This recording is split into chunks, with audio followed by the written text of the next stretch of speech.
Hello and welcome to Priya Career Institute's English class। यह video intermediate English के लिए है। इंटरमीडिएट इंग्लिश के इस वीडियो में आज का टॉपिक है usage of progressive infinitive. Progressive infinitive की फॉर्म हम पढ़ चुके हैं, to be plus first form of the verb plus ING होती है। इसके विषय में मैं कुछ भी आगे पढ़ूं, लेकिन उससे पहले मैं यह बता दूं कि इनका प्रयोग वास्तव में कैसे होता है। तो जब हम बात अपनी कर रहे हैं और उस बात करते समय ही हमें कोई काम कंटिन्यू होता हुआ दिखाई दे रहा है, यानी उसी समय कोई काम चल रहा है और उस काम के चलने के विषय में हमें बोलना है, तब हम प्रोग्रेसिव इन्फिनेटिव का यूज करते हैं। फिर से सुन लीजिए कि जब हम कोई बात कर रहे हैं, बोल रहे हैं और उसी समय कोई काम चल रहा है, उस काम को दिखाने या बताने के लिए हम प्रोग्रेसिव इन्फिनेटिव का यूज करते हैं। और हमारे बोलने से पहले अगर कोई काम खत्म हो चुका है और उसके विषय में हम कोई बात करते हैं, तब हम परफेक्ट इन्फिनेटिव का प्रयोग करते हैं। और अगर हमारे बोलने के बाद कोई काम शुरू होगा तो उसके लिए हम यूजुअली तब हम सिंपल इन्फिनेटिव का प्रयोग करते हैं। सिंपल इन्फिनेटिव हम इससे पहले वीडियो में पढ़ चुके हैं, लेकिन उसमें जितनी भी लगभग बातें हैं वो हमारे जब हम बोल रहे हैं, जब हम कोई बात कह रहे हैं, जैसे मुझे दिल्ली जाना है, तुम्हें किताब पढ़नी है, इस तरह से, तो ये सब हमारा बोलने के बाद ये काम होगा। तो जब बोलने के बाद काम होगा तो उसके लिए सिंपल इन्फिनेटिव यूज करते हैं। बोलते समय कोई काम चल रहा है तो उसके लिए प्रोग्रेसिव इन्फिनेटिव यूज करते हैं। बोलने से पहले ही कोई काम हो चुका है तो उसके लिए हम परफेक्ट इन्फिनेटिव यूज करते हैं। और इसी तरह से बोलने से पहले ही कोई काम खत्म भी हो चुका है और चल भी रहा है तो उसके लिए हम, यानी बोलने से पहले से, बोलते समय चल रहा है एक, तो दूसरा बोलने से पहले ही से कोई काम चल रहा है तो उसके लिए हम परफेक्ट प्रोग्रेसिव टेंस का यानी इन्फिनेटिव का यूज करते हैं। यही तीन फॉर्म होती हैं, एक तो सिंपल इन्फिनेटिव होता है, दूसरा प्रोग्रेसिव इन्फिनेटिव होता है और तीसरा पॉजिटिव होता है। यहाँ पर यह भी ध्यान रखिए, चूंकि यह विषय इस वीडियो में लिया नहीं गया है, लेकिन चूंकि जब आप पढ़ेंगे और सेंटेंसेस सॉल्व करेंगे या सेंटेंसेस को करेक्ट करेंगे तब ये चीज आ सकती है कि अगर इन्फिनेटिव जो है उसका सब्जेक्ट अवेलेबल है तब तो फिर उस इन्फिनेटिव को आप एक्टिव वॉइस में लिखेंगे, लेकिन अगर इन्फिनेटिव का, पर्टिकुलर इन्फिनेटिव का सब्जेक्ट अवेलेबल नहीं है तो फिर आप उसको पैसिव वॉइस में लिखते हैं, यह भी ध्यान रखेंगे। अब हम यहां से आगे की बात करते हैं। Typically this form occurs as the complement of verbs like seem, appear. यानी ये जो इन्फिनेटिव, जैसा मैंने कहा कि जब आप बात कर रहे हैं उसी समय, बोलते समय ही कोई काम चल रहा है तो उसके लिए आप प्रोग्रेसिव इन्फिनेटिव यूज करते हैं। लेकिन ये प्रोग्रेसिव इन्फिनेटिव यूजुअली इस तरह की वर्ब्स जैसे सीम या अपीयर, इस तरह की ही कुछ वर्ब्स हैं, इन्हीं के साथ यह ज्यादातर यूज होता है। क्योंकि हम इसमें क्या कहते हैं, हम इसमें इस तरह के सेंटेंसेस कहते हैं, she seems to be working hard nowadays, यानी आजकल वह कठिन काम करती हुई या कठिन परिश्रम करती हुई प्रतीत होती है। तो प्रतीत होती है, दिखाई देती है, तो इन्हीं के साथ हम he seems to be working hard, वह कठिन परिश्रम करता हुआ प्रतीत होता है। He seems to be pretending, वह बहानेबाजी करता हुआ प्रतीत होता है। somebody seems to be coming towards us, कोई व्यक्ति हमारी तरफ आता हुआ सा हमें प्रतीत होता है। He seems to be going somewhere, वह कहीं जाता हुआ सा हमको प्रतीत हो रहा है। तो इस तरह के सेंटेंसेस ही इनसे बनाए जाते हैं। तो इसमें लगभग या तो सीम्स या अपीयर या इसी अर्थ का देने वाली कोई दूसरी वर्ब होती है। तो उसको हम यहाँ पर यूज कर सकते हैं। Note the progressive form of the infinitive can be replaced by a that clause. ये जो प्रोग्रेसिव फॉर्म है इन्फिनेटिव की, इसको दैट क्लॉज से भी हम रिप्लेस कर सकते हैं।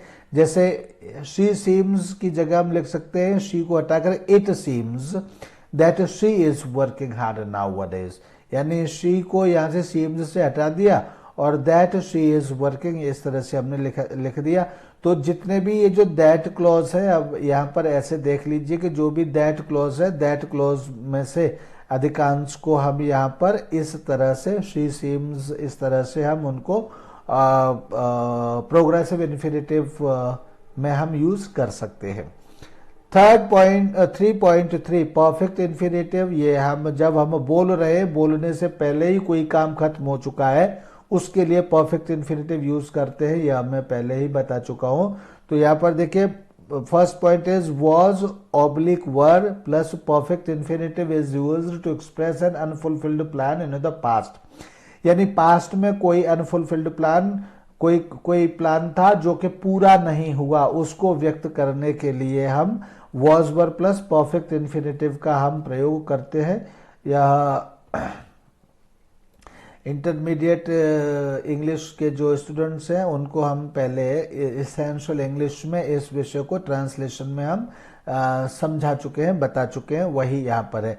जैसे I was to have travelled to America, यानी मुझे अमेरिका, वास्तव में मेरा प्लान था अमेरिका को ट्रेवल करने का, लेकिन मैं ट्रेवल कर नहीं सका, यानी वो ट्रेवल हो नहीं सकी। So I was to have travelled to America, यानी मुझे अमेरिका ट्रेवल कर चुकना था, यानी that was my plan to travel America but I didn't, यानी लेकिन ये हो नहीं सका। तो मैंने कहा बोलने से पहले ही कोई काम कंप्लीट हो चुका होता है, उसके लिए हम परफेक्ट इन्फिनेटिव का यूज करते हैं। This is that case.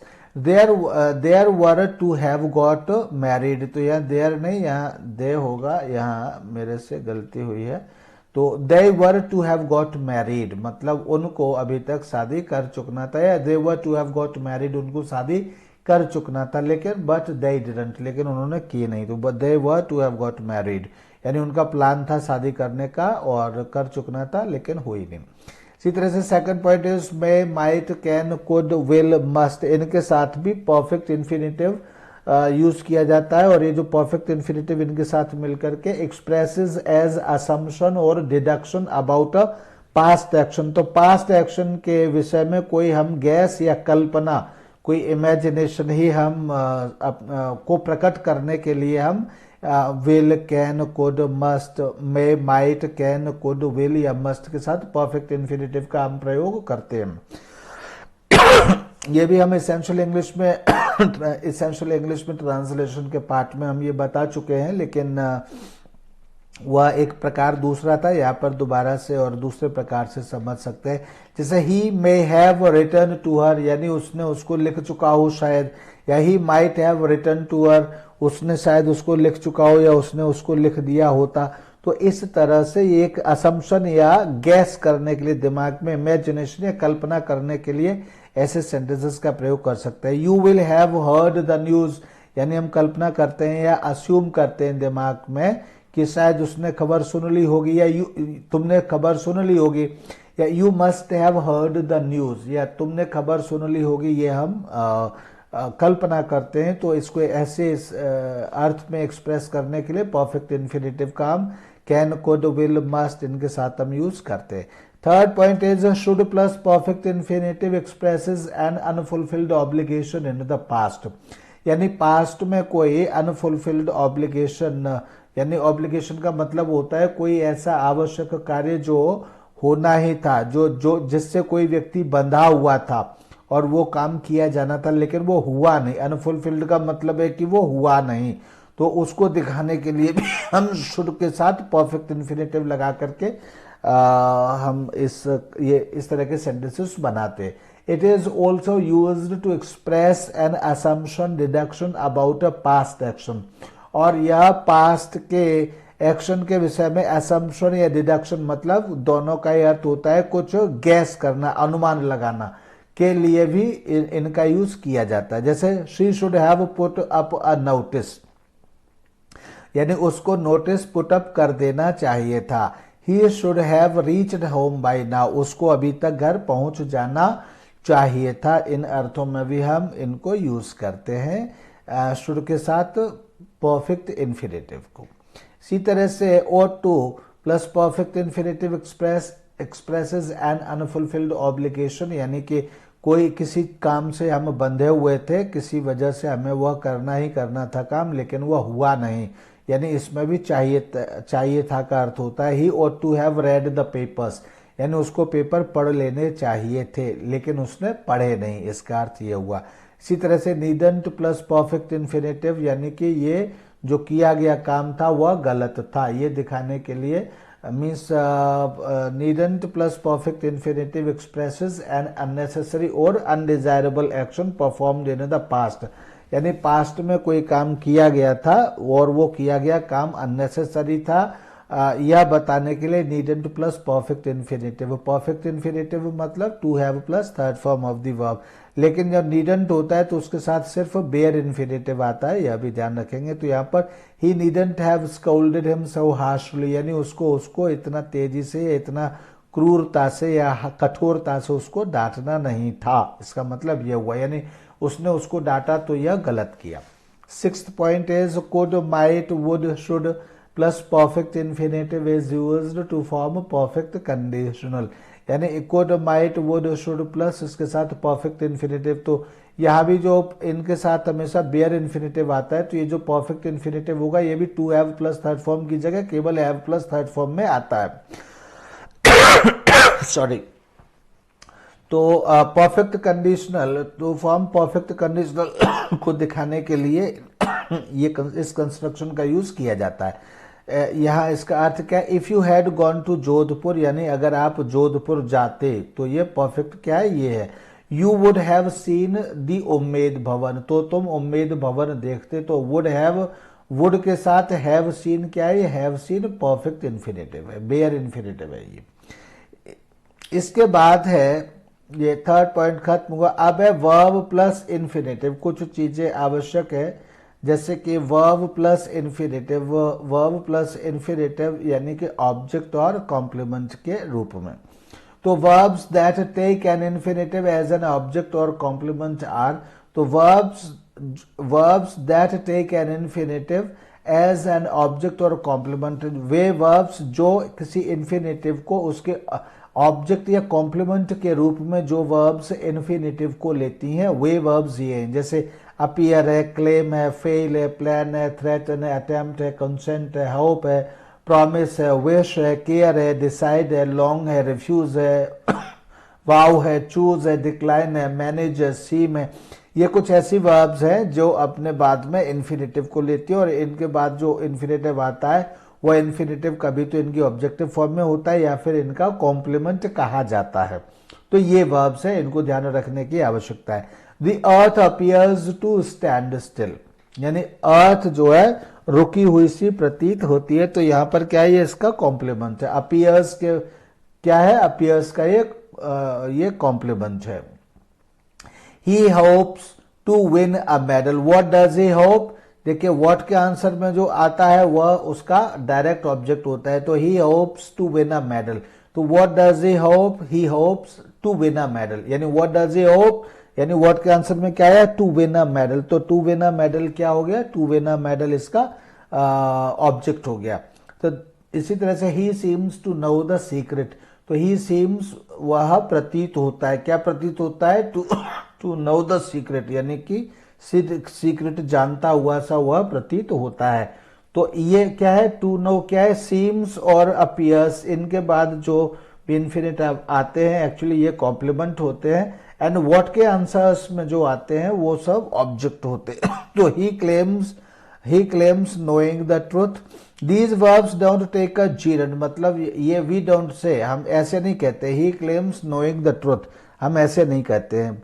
Prisoners managed escaping हम ऐसे भी नहीं कहते हैं, यानी इस तरह से अगर हम मैनेज और नो के साथ ऐसे जीरन कहेंगे तो ये सब गलत हो जाएगा, यानी इन वर्ब्स के बाद में ये इन्फिनेटिव्स ही आते हैं, और ये इन्फिनेटिव्स या तो ऑब्जेक्ट होते हैं या कॉम्प्लीमेंट होते हैं। इसमें यूजुअली सीम और अपीयर के बाद में जो आएंगे वो तो कॉम्प्लीमेंट कहे जाएंगे, और बाकी वर्ब्स के साथ आएंगे वो इन्फिनेटिव वो ऑब्जेक्ट कहे जाएंगे। और ऑब्जेक्ट को ढूंढने के लिए, डिसाइड करने के लिए सीधी सी बात है, व्हाट से हम क्वेश्चन पूछते हैं। व्हाट के आंसर में अगर वो इन्फिनेटिव आ रहा है तब फिर हम उसको ऑब्जेक्ट कहते हैं, और डायरेक्ट ऑब्जेक्ट कहते हैं हम उसको।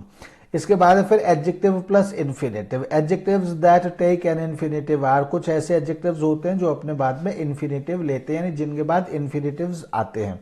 तो वे कौन कौन से एडजेक्टिव्स हैं जिनके साथ इन्फिनेटिव आ सकते हैं? तो वो एडजेक्टिव्स हैं able, anxious, easy, eager, glad, happy, hard, ready. इनके बाद में इन्फिनेटिव्स आते हैं। जैसे ही इजंट एबल, तो why isn't able to run fast. इसी तरह से दे आर रेडी, तो वे क्यों हैं रेडी? To fight. तो एक तरह से ये जो इन्फिनेटिव आता है ये इनके एडवर्ब का काम करता है। लेकिन यहाँ पर वो सब ना पढ़ करके, ये तो हम पहले ऊपर पढ़ ही चुके हैं, लेकिन ये एडजेक्टिव्स के बारे में कि ये एडजेक्टिव्स ये है, इन एडजेक्टिव्स की लिस्ट हमको या तो याद रखनी चाहिए या प्रैक्टिस में रखनी चाहिए। We are eager to know the result, यानी हम रिजल्ट जानने के लिए ईगर हैं। इसी तरह से adjectives like these don't take a gerund, we don't say, यानी इन इस तरह के एडजेक्टिव्स के बाद जीरंड नहीं आता है, जेरंड कहते हैं वैसे हम उसको, जेरंड नहीं आता है। जैसे he is anxious getting news, तो ऐसे नहीं कहेंगे, he is anxious to get news, यही कहेंगे। I am glad seeing you नहीं कहेंगे, बल्कि I am glad to see you, यही कहेंगे।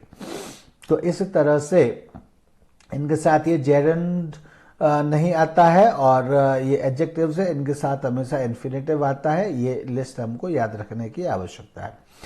4.3 point is verb plus object plus infinitive. ये कुछ वर्ब्स ऐसी हैं कि इनके बाद में ऑब्जेक्ट आता है और ऑब्जेक्ट के बाद में इन्फिनेटिव आता है। Verbs that take object plus infinitive are, ऐसी वर्ब्स जिनके साथ ऑब्जेक्ट और इन्फिनेटिव आता है वे वर्ब्स है ask, command, compel, enable, encourage, force, instruct, invite, oblige, order, remind, request, see, urge, warn, watch, sorry. तो ये सभी वो वर्ब्स है जिनके बाद ऑब्जेक्ट प्लस इन्फिनेटिव आता है। जैसे आई आस्क्ड हिम, तो ये देखिए वर्ब आस्क्ड आ गए, और आस्क के बाद क्या, पहली वर्ब है आस्क, इसके बाद आस्क्ड, आस्क्ड के बाद या हिम ऑब्जेक्ट आ गया, और उसके बाद टू वेट, ये इन्फिनेटिव आ गया। तो इस तरह से verb plus object plus infinitive की शर्त यहाँ पर पूरी होगी, verb plus object plus infinitive.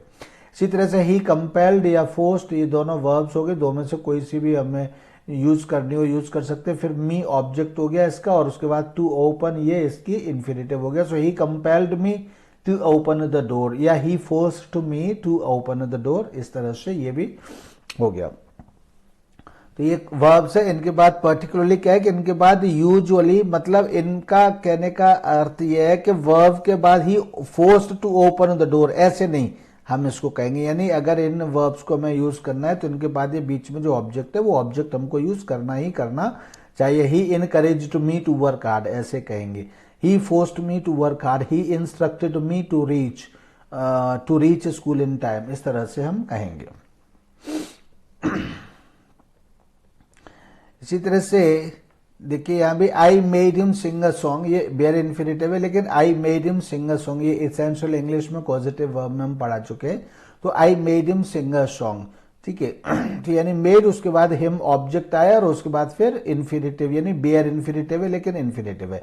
इसी तरह से we saw watched the plane land, ये बेयर इन्फिनेटिव है लेकिन वॉच्ड यानी वर्ब आई, उसके बाद प्लेन ऑब्जेक्ट आया, और उसके बाद में फिर इन्फिनेटिव, बेयर इन्फिनेटिव यानी first form of the verb I.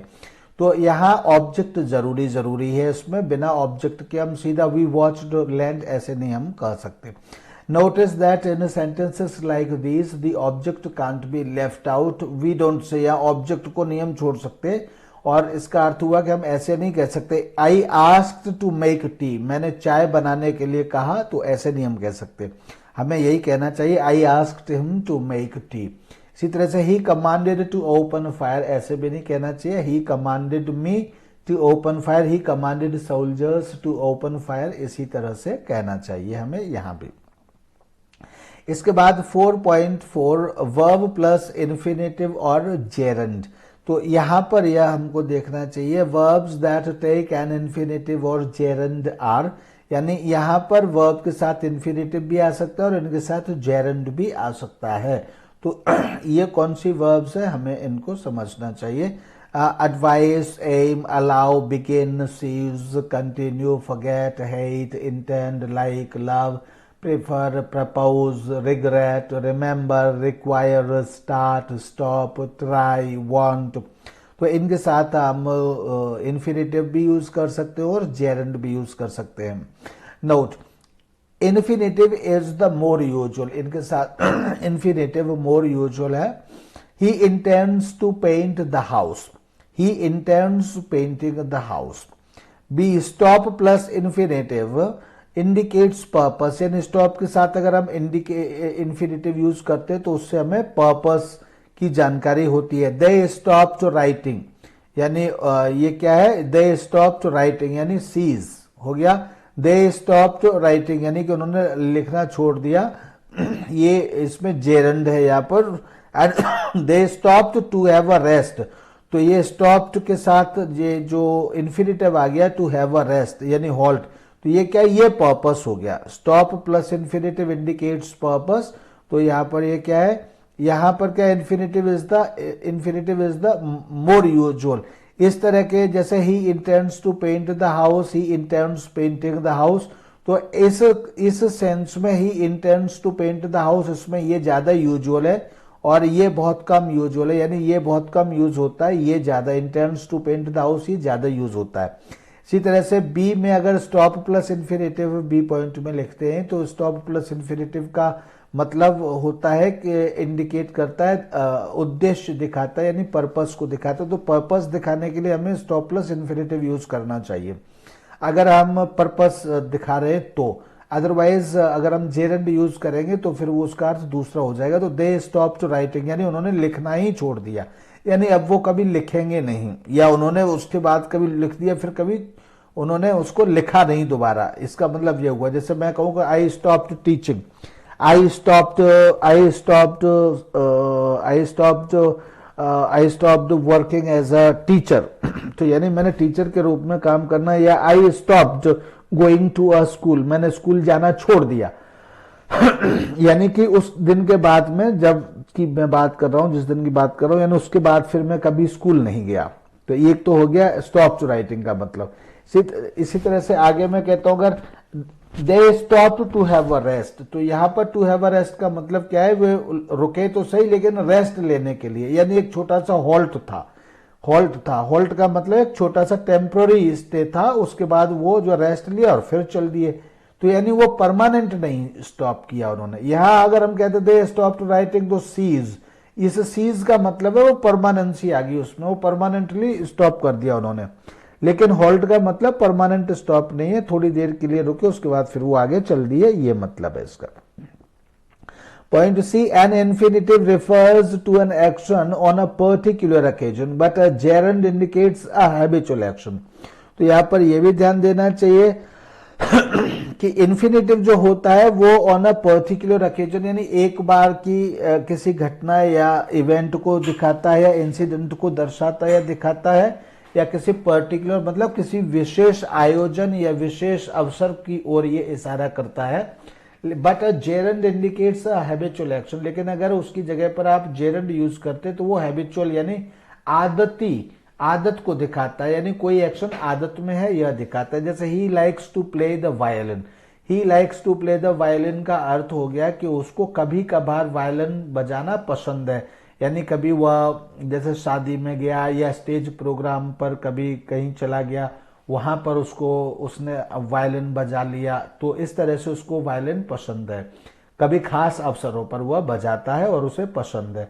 अगर हम कहते हैं ही लाइक्स प्लेइंग द वायलिन, तो इसका मतलब है कि यह उसकी आदत है वायलिन बजाने की, यानी जब भी उसको मौका मिलता है घर पे वो बैठा है और अगर उसके पास कोई काम नहीं है तो उसने वायलिन लिया और बजाने लगा। ठीक है, वो सो रहा है, लेटा हुआ है, सो रहा है, नींद नहीं आ रही है, तो वो जगा और उसने अपना वायलिन बजाना शुरू कर दिया। तो इस स्थिति को हम कहेंगे he likes playing the violin. जैसे he likes playing the cricket, यानी वो जैसे ही मौका मिलता है वैसे ही वो क्रिकेट खेलने चल देता है, तो he likes playing the cricket. लेकिन अगर कभी वह खाली है और कभी कभार उसके दोस्त ले गए और उसके साथ वो खेलने लगा, तो कभी कभार किसी विशेष अवसर पर अगर वह खेल रहा है तो he likes to play cricket, तब हम उसको ऐसे कहेंगे। 4.5 is the final point of infinitive here. तो adjective plus infinitive और gerund, यानी adjectives that take an infinitive और gerund are, वो adjectives जो जिनके साथ infinitive भी आ सकता है और gerund भी आ सकता है, वे हैं be afraid, be sorry, be ashamed। इनके साथ infinitive भी आ सकता है और gerund भी आ सकता है। जैसे he is afraid to fight हम ऐसे भी कह सकते हैं और he is afraid of fighting ऐसे भी कह सकते हैं, दोनों ही सही है।